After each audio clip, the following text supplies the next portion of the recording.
Okay, so if you've been following the Anthropometrics 101 series, you know that we've decoded the leverages for the big barbell lifts. Now we're tackling the great equalizer, the pull-up. And I can give you one number, one single ratio that will explain exactly why this movement feels so easy or so impossibly hard for you. That number is your ape index, but we're going to refine it. Grab a tape measure, and first we're going to measure our arm length from the bony tip of your shoulder. This is your acromion clavicular joint, also known as your AC joint. We're going to measure from that bony prominence all the way out to your wrist crease, right? Wrist where it creases here. Now you're going to measure your overall height. Take those numbers, your arm length, and divide that number by your height. So if my arms are about 5'9" across, so if we're looking at this, that comes out to 69 inches, so it's probably like 35-ish inches, maybe a little bit less, from my AC joint down, so maybe like 32 inches. So I would take 32 inches divided by 69 inches, and that would be my measurements. Now, if your ratio is greater than 0.48, you have long levers for your height, and pull-ups are mechanically harder. If your ratio is less than 0.44, you have short levers. If you're between 0.44 and 0.48, you're in the neutral zone, and most programs are going to work well for you when it comes to pull-ups. This ratio number is your pull-up destiny. Let's talk about why this ratio is so powerful. It's all about the range of motion of your center of mass. An athlete with a 0.50 ratio has to move their body inches further than an athlete with a 0.43 ratio. That might not sound like much, but over multiple reps, it's a massive difference in total work.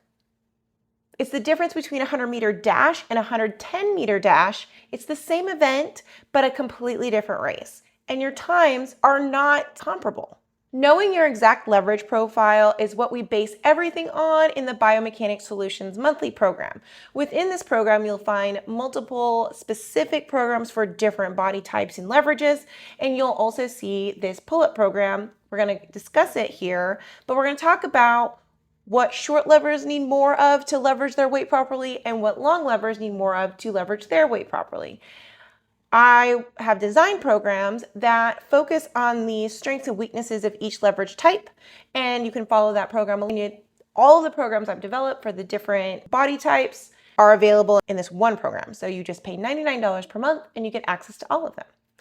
Now, you get a plan that doesn't just assign exercises, it solves your specific mechanical problems and lets you take advantage of your mechanical advantages.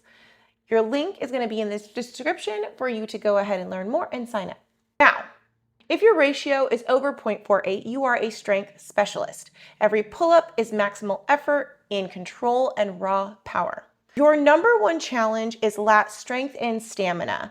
Your lats have to contract over a huge distance. This means you need not just strong lats, but lats with incredible work capacity. Your focus must be on quality, full range reps, not just hitting a number. Your number two challenge is the mechanical disadvantage at the bottom. Now, at a full dead hang, which is how you should be doing all of your pull-ups, your muscles are stretched into their weakest position. This is your biggest sticking point. Breaking out of the bottom requires immense back and bicep strength from a fully extended position, which is why you might feel completely stuck there.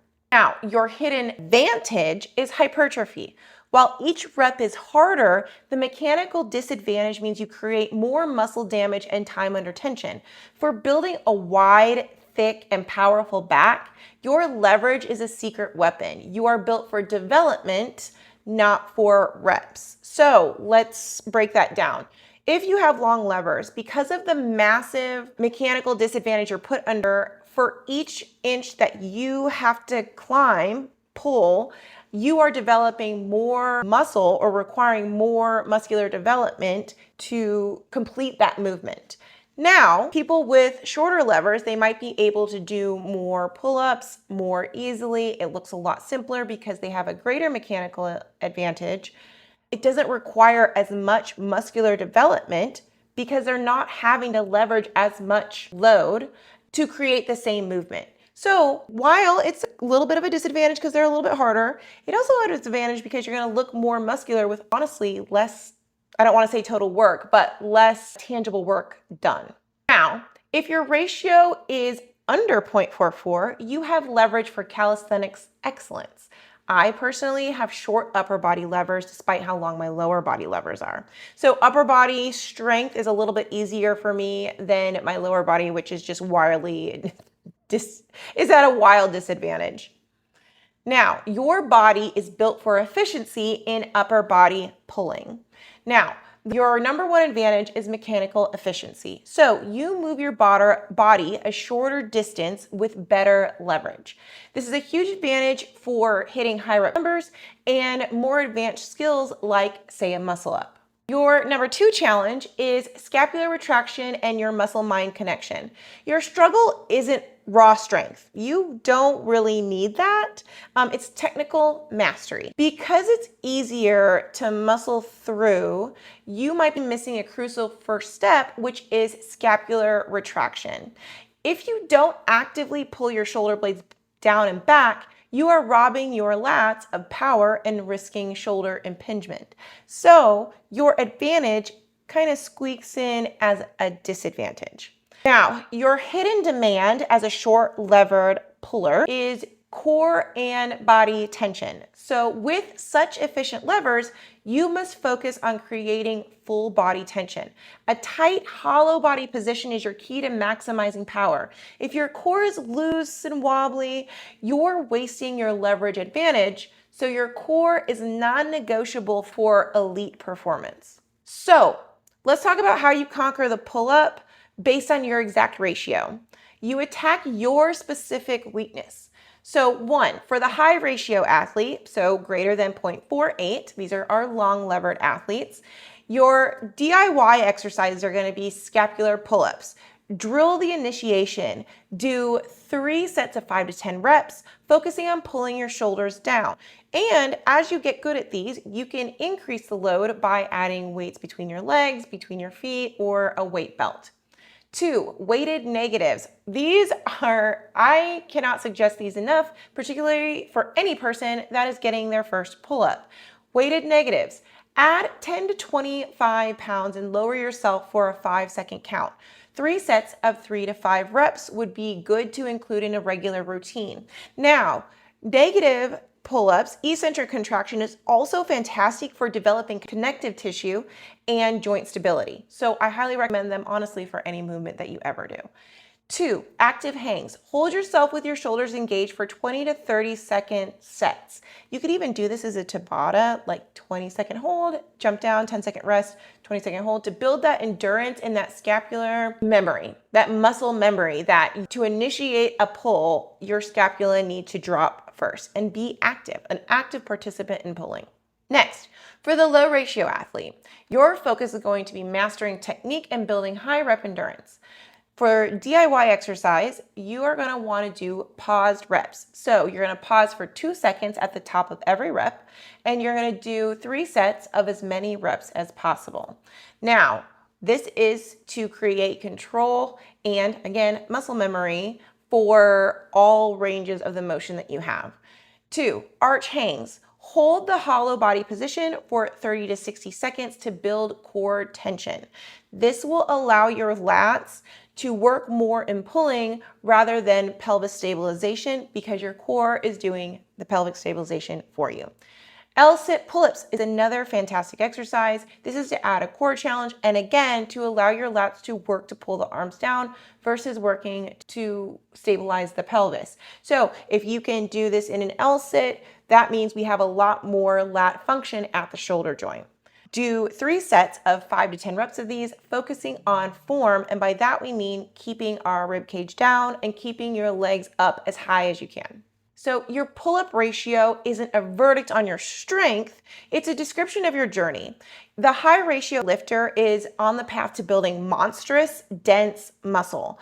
The low ratio or short levered athlete is on the path to calisthenics mastery. Embrace your path. And if you want a complete roadmap that tells you exactly what to do for your pull-ups, your presses, your squats, all in an integrated plan, then our Biomechanics Solutions monthly program is your answer. For $99 a month, you get a coach, a researcher, and a strategist all dedicated to your unique body. Now remember, your body doesn't always follow a strict blueprint, right? I personally have wildly long femurs, and so I would follow the long femored squat program. I have fairly average length arms, so I would follow maybe the short levered program. Either one would probably be good for me because I fall in that neutral category. And so your body can be a combination of a lot of different specialized attributes that you are going to want to maximize. The Biomechanics Solutions Monthly allows you to choose whatever program works for you, and you can schedule it however you need to, and you can mix and match so that these programs match what your body needs to be able to master these movements and maximize your potential. So tell me in the comments, what is your pull-up ratio? Are you above 0.48 or are you below 0.44? And what is your biggest struggle when it comes to upper body pulling, particularly in the pull-up? Let me know in the comments. If this helped you, show some love with a like and please subscribe. You'll get notifications on when we come out with new videos, which I do put out quite a few right now. And go ahead and comment to tell me what you want to hear about. I love helping everybody. I am a nerd about this stuff. If you've been watching for a while, you know that. So go ahead and comment. Now, you are not going to want to miss the next video, so be sure to turn on your notifications. Now, in our next video, we are going to tackle the overhead press. We're going to talk about how to maximize the press based on your levers, what you need more of, what you need less of, and the program will have all of that information in the overhead press video as well as the program. All right, thank you so much, guys. Use this information, get after your pull-ups, and if you're gonna do this program on your own, use all of this information to maximize and even perhaps get your first pull-up. All right, thank you so much, guys. I'll see you in the next video. Thanks for watching.